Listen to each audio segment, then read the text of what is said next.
नियम है ईश्वर का, परमेश्वर का। और दान सुपात्र को करे। गुरु बिन माला फेरते, गुरु बिन देते दान, गुरु बिन दोनों निष्फल है, चाहे पूछो वेद पुराण। देते को हर देत है, जहां तहां से आण, अण देवा मांगत फिरो, फिर साहिब सुने ना कान। अब परमात्मा ने एक भूमिका करके दिखाई हमारे को कि साईं इतना दीजियो जिसमें कुटुंब समावे। एक धानक, एक जुलाहा, सुबह से लेकर शाम तक एक बारीक बारीक तार इकट्ठे करके धागे और कपड़ा बुनता है। एक दिन में मुश्किल से भी 5 फुट 10 फुट बना पाता है, 5 फुट 4 फुट, और बहुत लंबा सैकड़ों फुट का तार वो थान बनाना पड़ता है। ताना बनाते थे, वो हफ्ते में पूरा होता। उसकी जो मेन ताना मालिक को मिलता, उसमें से अपने परिवार के लिए जो आवश्यक सामग्री थी, खाद्य पदार्थ लाते और शेष बच जाते, उसको सत्संग और भंडारा में लगाया करते थे। इस प्रकार परमात्मा हमें उदाहरण देते हैं कि इस लोक में आप भगवान की भक्ति अवश्य करो, पूर्ण संत से प्राप्त करके, फिर परमात्मा एक्शन में आवेगा। और वैसे आप ये फार्मूले अपनाओगे तब सफल नहीं हो पाओगे, क्योंकि फिर आपके साथ काल रहेगा, ये मन है, और केवल वर्क डन मिलेगा आपको। यहाँ वर्क से भी अलग मिलेगा आपको, किस्मत से भी न्यारा देगा परमात्मा, क्योंकि हम परमात्मा से कुछ और मांग ही नहीं रहे, इतना ही मांगते कि हमारी भक्ति बनी रहे और हमें कोई आवश्यक वस्तु की का अभाव ना हो, बस इतना सा।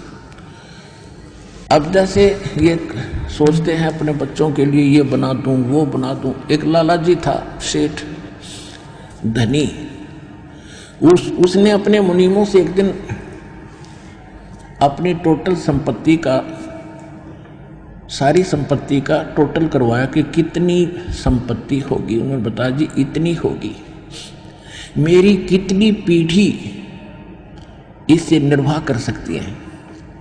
उन्होंने बताया कि जी आपकी 5 पीढ़ी तो बैठा खा सकती है, इतनी संपत्ति आपके पास, धन है। अरे भले आदमियों, फिर छठी क्या खाएगी?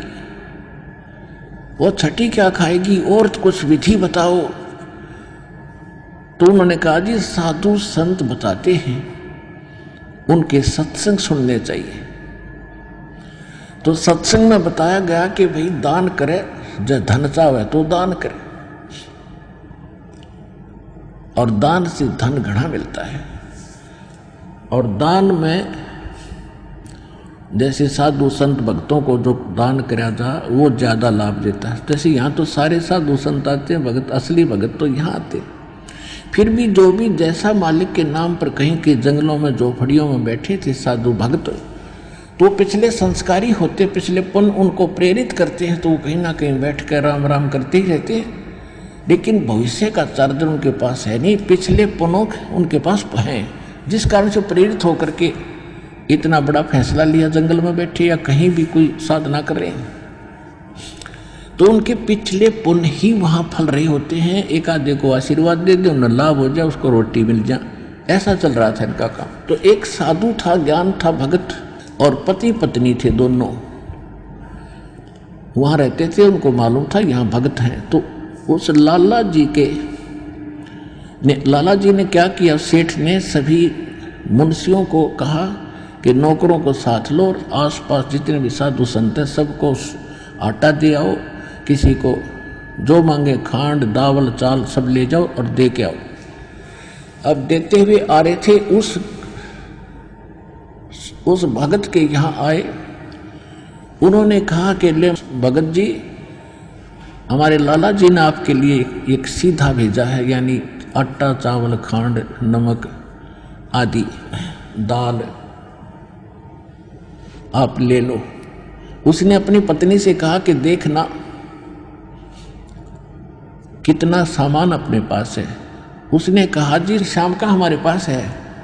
शाम का है? कहाँ जी?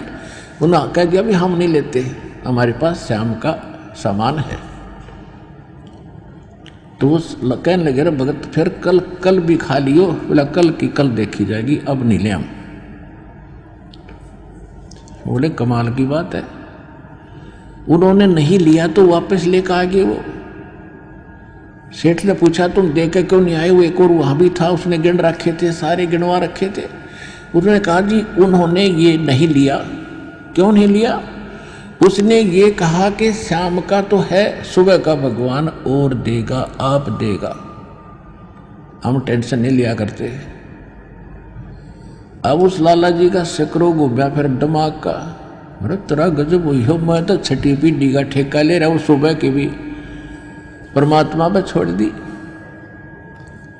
वहां से चलकर वहां आया, उसने पूछा कि भाई आप ऐसा निर्णय क्यों ले रहे हो, भूखे मरोगे? भूखे, वो कहने लगे भूखे मरा करें वो जो भगवान पर विश्वास नहीं करते। और हमें भगवान आगे से आगे देता उसने, क्योंकि ज्ञान सुन रखा था। लाला जी को बैठा लिया, कहते माँ के पेट में जब आप थे कौन टेंशन थी, किसने चिंता थी तेरी? हाँ यह तो बात सही है। जब आप माँ के गर्भ से बाहर आए आपका दांत नहीं थे, आप रोटी चावल आटा नहीं खा सकते थे, और उससे पहले आपकी माँ के सतन में दूध भी नहीं था, हक नहीं था। बाहर आते ही बालक कितना चिंतित है, आपको अमृत दूध पिलाया, और अब तू ठेकेदार हो रहा छठी पीढ़ी का, तेरी बुद्धि भ्रष्ट होगी लाला जी। और गधे की योनि में जागा तू। तेने बोला जी के करूं मैं तो मेरे क्या के करूं, कोड इकट्ठा कर लिया तने, पाप का भागी तू होगा, खाएंगी तेरी पीढ़ी, वो अपनी किस्मत साथ लेकर आएंगी, तेरे भरोसे नहीं है। अब क्या करूं मैं तो मेरे क्या, जो बोला इसने बांट दे, धर्म कर दे, तेरी जान बचेगी। तब उस लाला जी ने वो भंडारा शुरू किया, धन भी नहीं बचेगा तेरा। तो कहने का भाव यह है पुण्यात्मा, हम तो बहुत लंबा चौड़ा हिसाब लाए बैठे हैं, एक पल का भरोसा नहीं। देखो अंत में आपने इस स्थिति में आना पड़ेगा, और जिस स्पीड पर आप चले इसका कोई अंत नहीं। आज किसी के पास एक प्लाट है और थोड़ा सा जुगाड़ होते तो सोचे एक और लूं, और फिर और जुगाड़ होगा तो एक और लूं, वहां थोड़ा सा ठीक मिल रहा है, रेट ज्यादा होने वाले हैं, वहां भी दाव लग गया तो 30 चौथा और दूसरे शहर में ले लूं, इतने मृत्यु हो जाएगी, और फिर कुत्ता बनकर वहां घूमया करेगा, सैर सपाटे करता। यह बात आपने याद रखनी पड़ेगी, 101% सत्य है कि अंत समय जब चले अकेला फिर रोएगा तू कि मेरा कुछ भी नहीं रहा, मेरे साथ कोई चल नहीं रहा, ये क्या बनी। और परमात्मा कहते हैं मैं रोज बताया करता, प्रतिदिन यही सब समझाया करता, तेरा साथी कोई नहीं है, तेरा साथी मैं हूँ, मुझे तू भूल चुका है।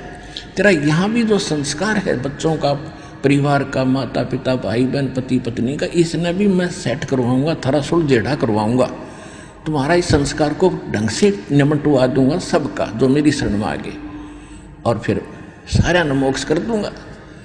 अब कहते हैं कह कबीर शरण गह मेरी हो रक्षा जल थल की। दास ने आपको एक दिन और बताया था, एक माई अपने दोते को लिए खड़ी यहां मिलने के लिए, महीना 1.5 हो गया, और वो लड़का होगा ज्यादा से ज्यादा 1 वर्ष का, 1.5 वर्ष का।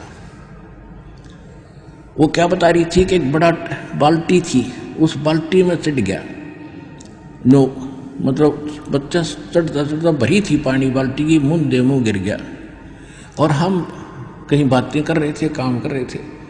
4 घंटे के बाद वो बच्चा संभाला, मरा पाया। हम परिवार, मेरा जो दामाद और मेरी बेटी सत्संग सुना करते, आपका नाम नहीं ले रहे थे, और उसमें भक्तों के चमत्कार ऐसी ऐसी लीला सुनकर वो गदगद हो रहे थे कि भाई। तो उस दिन उसके पिता ने यह पुकार करी थी, अगर भगवान जब सब कह रहे हैं और धरती पर भगवान है तो आज मेरा बालक जिंदा हो जाए। टक्कर मारी और 4 घंटे पानी में मुंह पर बालक दस मतलब है निबोड़ के सांस आ जा, और काफ़ी देर वो बाहर भी रख लिया था। जब वो उसका पिता आया, जब उसने ये पुकार करी 2 सेकंड में बच्चे ने हिचकी ली और ऐसे आंख खुल गई। बोल सतगुरुदेव की।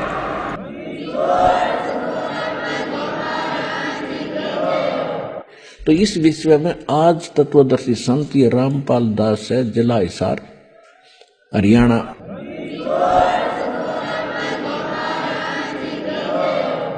अब किसी का भ्रम ना रहना चाहिए। देखो, एक 1000 का नोट है, उस पर लिखा है कि मैं धारक को 1000 रुपये देने का वायदा करता हूं। दास पे लिखा नहीं है। दास बोल सकता है कि मैं उपासक को सर्व सुख और पूरा कंप्लीट मोक्ष देने का वायदा करता हूं जब नियम में रहोगे तो।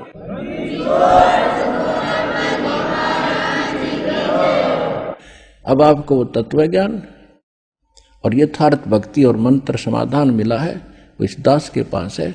और अपना कल्याण कराओ। दास पलकें बिछाई बैठा आपके लिए। आप भगवान के बच्चे हो, सारे जाओगे।